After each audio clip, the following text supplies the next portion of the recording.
अनंत कोटि ब्रह्मांड नायक परमात्मा के चरण कमलों में कोटिशः नमन निवेदन तथा आप सभी यहां पर एकत्रित धर्म प्रेमी सज्जनों महानुभावों, भगवान की असीम अहेतुकी अनुकंपा वशात हम सभी लोग विगत एक सप्ताह से कहीं न कहीं एकत्र होकर के और भगवान के द्वारा बताए गए इन सूत्रों के माध्यम से, इन मंत्रों के माध्यम से, इन सिद्धांतों के माध्यम से अपने आप को समझने का, जानने का एक विनम्र प्रयास कर रहे हैं। एक बात तो बिल्कुल निश्चित है कि जब जीव के ऊपर साक्षात परमात्मा की कृपा उतरती है तो ही हमें सत्संग की प्राप्ति होती है। भगवान ने गीता में कहा है कि मनुष्याणाम सहस्रेषु कश्चित् यतति सिद्धये यतताम अपि सिद्धानाम कश्चिन् माम वेत्ति तत्त्वतः, कि हजारों हजारों मनुष्यों में से किसी एक व्यक्ति के मन में ईश्वर तत्व की जिज्ञासा उत्पन्न होती है और ऐसे हजारों जिज्ञासुओं में से कोई एक व्यक्ति परमात्मा की तरफ चलने के लिए प्रयत्न करता है और ऐसे हजारों चलने वालों में से कोई एक व्यक्ति ईश्वर तत्व की अनुभूति कर सकता है। तो हम सभी लोग वास्तव में बहुत भाग्यशाली हैं। भगवान ने गीता में कहा है कि ये यथा माम प्रपद्यन्ते तांस तथैव भजाम्यहम्, जो व्यक्ति जिस तरह से, जिस भाव से, जैसे जितना मुझे याद करता है, मैं भी उस व्यक्ति को उसी तरह से, उसी भाव से, वैसे ही याद करता हूं। पूरा का पूरा जीवन, पूरी बुद्धि, अपनी पूरी शक्ति, पूरी उम्र के कोई व्यक्ति अगर संसार के लिए, वस्तुओं के लिए, पदार्थों के लिए, सांसारिक सफलता के लिए अगर लगा दे तो संसार की जो प्राप्ति है हो सकती है उस व्यक्ति को, लेकिन कोई बहुत ज्यादा उसका अर्थ नहीं है, क्योंकि संसार नित्य नहीं है, नश्वर है, क्षणभंगुर है, नाशवान है। हमारा जो जन्म है ना, वो इस जीवन का प्रारंभ नहीं है और जो हमारी मृत्यु है वो इस जीवन का अंत नहीं है। ये जीवन तो हमारा ऐसे ही है जैसे कि बहुत बड़े उपन्यास के बीच का छोटा सा एक पैराग्राफ होता है। तो भगवान ने बहुत कृपा करके हमें ये मनुष्य जीवन दिया है। इस नश्वर क्षणभंगुर नाशवान मनुष्य जीवन, इस मनुष्य शरीर को प्राप्त करके सबसे बड़ी जो बुद्धिमानी है वो ये है कि इसी जीवन में उस परम तत्व की हम अनुभूति कर लें, उस परम तत्व की प्राप्ति कर लें, क्योंकि बार बार ये मनुष्य शरीर, ये मनुष्य जीवन हमें प्राप्त होने वाला नहीं है। और ये जीवन अगर हम चुक गए तो फिर लाखों लाखों अन्य दूसरी योनियों में से गुजरने के बाद हो सकता है भगवान ये हमें चांस दे, नहीं भी मिले। तो बहुत सावधानी के साथ इस जीवन को हमें जीना है। 12-13 साल हिमालय के गिरनार के जंगलों में रहने के पश्चात भगवत गीता के एक प्रचार का मिशन अभियान लेकर के मैं पूरे वर्ल्ड में बादल की तरह घूम रहा हूं। आप लोग भगवत गीता से अच्छी तरह से परिचित होंगे।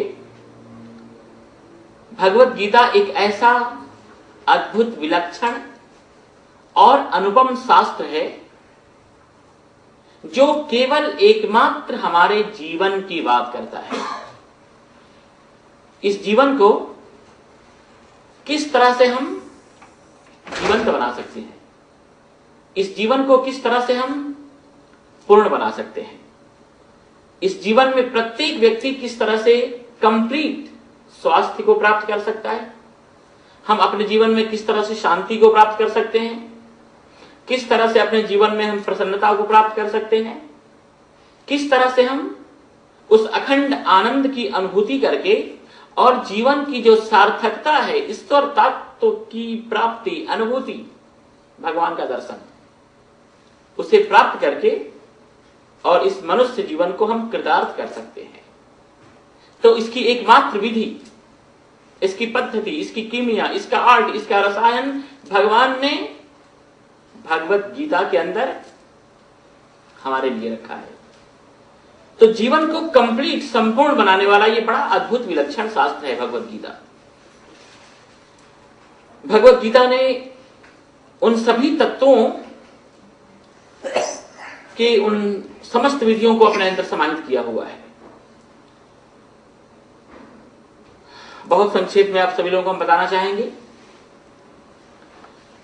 कि परमात्मा ने उन 3 राजमार्गों की चर्चा की है भगवत गीता में, जिसके द्वारा हम ईश्वर तत्व की प्राप्ति कर सकते हैं। कर्मयोग, भक्ति योग और ज्ञान योग।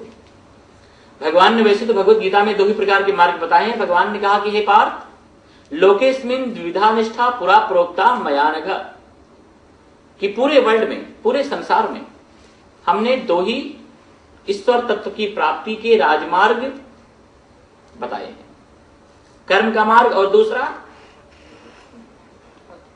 ज्ञान का मार्ग।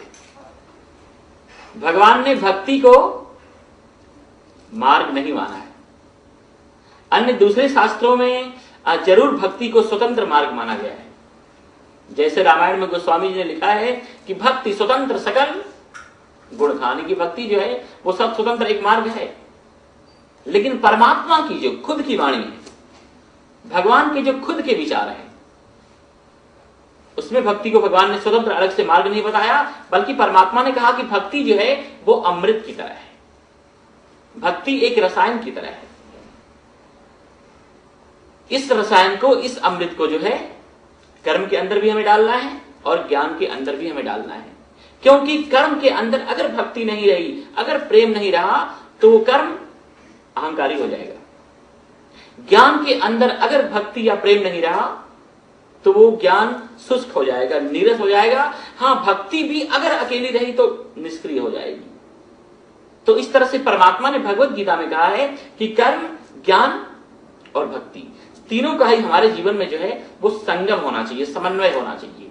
जैसे देखो, प्रकृति ने हमें हाथ दिया है, तो इस हाथ के द्वारा जो है वो हम कर्म के द्वारा किसी की सेवा करके और भगवान की प्राप्ति कर सकते हैं। प्रकृति ने हमें मस्तिष्क दिया है, तो इस मस्तिष्क के द्वारा अपने आप को जान करके, प्रकृति को, स्वभाव को, संसार को, माया को, परमात्मा को जान करके और भगवान की प्राप्ति हम कर सकते हैं, मुक्त हो सकते हैं। प्रकृति ने हमें हृदय दिया है, तो इस हृदय के द्वारा एकमात्र केवल भगवान को प्रेम करके, और संसार भी भगवान का ही है, इस भाव से संसार को प्रेम करने में कोई हर्ज नहीं है। इस तरह से प्रत्येक व्यक्ति जो है ईश्वर तत्व की प्राप्ति सहज में ही कर सकता है। देखो, किसी व्यक्ति के जीवन में अगर हाथ ना हो या पुरुषार्थ ना हो तो भी जीवन तो होगा। अगर किसी व्यक्ति के जीवन में मान लो कि 25 पैसे, अगर थोड़ी सी बुद्धि कम हो या मस्तिष्क अच्छी तरह से नहीं चलता हो, स्वस्थ नहीं हो, तो भी जीवन तो उसका होगा। लेकिन अगर किसी व्यक्ति के पास हृदय ही नहीं हो, हार्ट फेल हो जाए, तो जीवन संभव ही नहीं है। तो भगवान ने प्रेम को जो है वो बहुत सर्वोपरि बताया है। भगवान ने कहा जो प्रेम है वो सबसे सर्वश्रेष्ठ है। परमात्मा ने भगवत गीता में कहा कि समोहम सर्वभूतेषु न मे द्वेष्योऽस्ति न प्रियः, कि हे धनंजय, पूरे संसार में मैं समान रूप से हर जगह हूं। कोई मेरे लिए बहुत नजदीक नहीं है और ऐसा भी नहीं कि कोई मेरे लिए बहुत दूर हो। लेकिन ये भजन्ति तुमाम भक्त्या मयि ते तेषु चाप्यहम्, जो व्यक्ति मुझे अत्यंत प्रेम से, अत्यंत भक्ति के साथ मुझे याद करता है, मुझे भजता है, वह व्यक्ति जो है वो मेरे अंदर निवास करता है और मैं उसके अंदर निवास करता हूं। जीवन को संपूर्ण बनाने के लिए अर्जुन ने भगवान से भगवत गीता में कुल 28 क्वेश्चन पूछे, 28 प्रश्न पूछे, और 28 के 28 प्रश्न इतने अद्भुत हैं कि जैसे लगता है कि वो हमारे मन के ही प्रश्न हैं, हमारे ही उलझी हुई गुत्थियों को सुलझाने के लिए अर्जुन ने बस एक अपने आप को तो निमित्त बनाया, वास्तव में तो हमारे लिए भगवान के द्वारा भगवान से उसने प्रश्न पूछे हैं। और इन 28 प्रश्नों की श्रृंखला में बड़ा अद्भुत एक अर्जुन ने परमात्मा से प्रश्न पूछा। भगवत गीता के 12वें अध्याय का जो प्रारंभ है वो अर्जुन के ऐसे ही एक विलक्षण जिज्ञासा से उत्पन्न होता है। एक बार इस मंत्र का हम लोग उच्चारण कर लें, क्योंकि इन मंत्रों में बड़ी शक्ति है, बड़ी विलक्षणता है, और भगवान की इतनी कृपा, इतनी अनुकंपा, परमात्मा की इतनी चेतना है इन मंत्रों के अंदर कि इनके बोलने मात्र से हमारे विचार, हमारे हृदय, अंतःकरण और जीवन जो है वो पवित्र होने लग जाता है। अथ 12ोऽध्यायः। अर्जुन उवाच एवं सतत युक्ता ये भक्तास्त्वां पर्युपासते ये चाप्यक्षर मव्यक्तम् तेषां के योगवित्तमाः। अर्जुन ने भगवान से पूछा कि हे परमेश्वर, आपके दो प्रकार के उपासक हैं। एक जो भगवान को ज्ञान योग की परंपरा के द्वारा, ज्ञान योग के मार्ग के द्वारा या ध्यान के मार्ग के द्वारा भगवान की उपासना करते हैं, और दूसरे भगवान के ऐसे भक्त हैं जो भक्ति के द्वारा भगवान की उपासना करते हैं। ये बात समझ लेना बहुत जरूरी होगा पहले कि देखो, भगवान का जो मूल स्वरूप है ना, वो तो निर्गुण निराकार का ही स्वरूप है। भगवान का जो मूल स्वरूप है वो है निर्गुण निराकार का। और पूरे वर्ल्ड में, पूरे दुनिया में जहां कहीं मानव सभ्यता विकसित हुई, पुष्पित हुई, पल्लवित हुई, और जहां कहीं भी धर्म उत्पन्न हुआ, उन हर स्थानों में, उन हर धर्मों में जो है भगवान के निर्गुण निराकार स्वरूप के उपासना की जो पद्धति थी, जो मार्ग था, वही डेवलप हुआ। जैसे कि देखो, इस्लाम है, वो भगवान के निर्गुण निराकार उपासना का मार्ग है। आप उनकी मस्जिद में जाओ तो उनके पास भगवान की, उनके अल्लाह की कोई कल्पना ही नहीं है, न कोई पिक्चर, न कोई मूर्ति, न कोई प्रतिमा, क्योंकि वो भगवान के निर्गुण निराकार उपासना का मार्ग है। ऐसे ही जो क्रिश्चियनिटी है, आप उनके चर्च में जाओ, उनके पास भी उनकी गॉड की कोई कल्पना नहीं है, कोई आकार प्रकार, कोई रूपरेखा नहीं है, क्योंकि वो भी परमात्मा के निर्गुण निराकार मार्ग की वो विधि है। ऐसे ही जो सिखिज्म है, वो भी भगवान के निर्गुण निराकार मार्ग के उपासना का विधान है। हमारा भी जो वेदांत का भाग है, जो ज्ञान का भाग है, वो निर्गुण निराकार ब्रह्म के उपासना का मार्ग है। तो परमात्मा का जो मूल रूप है ना, वो तो निर्गुण निराकार का ही स्वरूप है। लेकिन हमारे यहां सनातन धर्म में ऐसे ऐसे महापुरुष हुए, ऐसे ऐसे भक्त हुए, ऐसे ऐसे तपस्वी हुए, जिन्होंने उस निर्गुण निराकार पर ब्रह्म परमात्मा को सगुण साकार के रूप में इस पृथ्वी पर उतरने के लिए जो है मजबूर कर दिया, बाध्य कर दिया। बड़ा अच्छा मुझे शब्द लगता है पुष्टि मार्ग का। उसमें दीक्षा को वो लोग क्या बोलते हैं पता है? ब्रह्म संबंध। પછી तो लोग ब्रह्म ने चर्चा नहीं करता करेगा तो, लेकिन ब्रह्म का मतलब वह परमात्मा का तत्व जो हर जगह है, जो अव्यक्त है, जो निर्गुण है, जो निराकार है, जो सर्वव्यापक है। ब्रह्म का मतलब भगवान का सगुण स्वरूप नहीं, सच में तो होना चाहिए कृष्ण संबंध। जिसकी आप लोग सेवा करते हो बाल कृष्ण की, तो शायद बोलना चाहिए बाल कृष्ण संबंध, लेकिन कितना अच्छा शब्द दिया है ब्रह्म संबंध। ये शब्द मुझे बहुत अच्छा लगता है।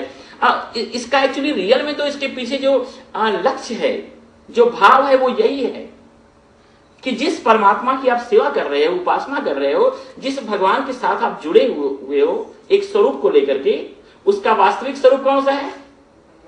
वो तो ब्रह्म है।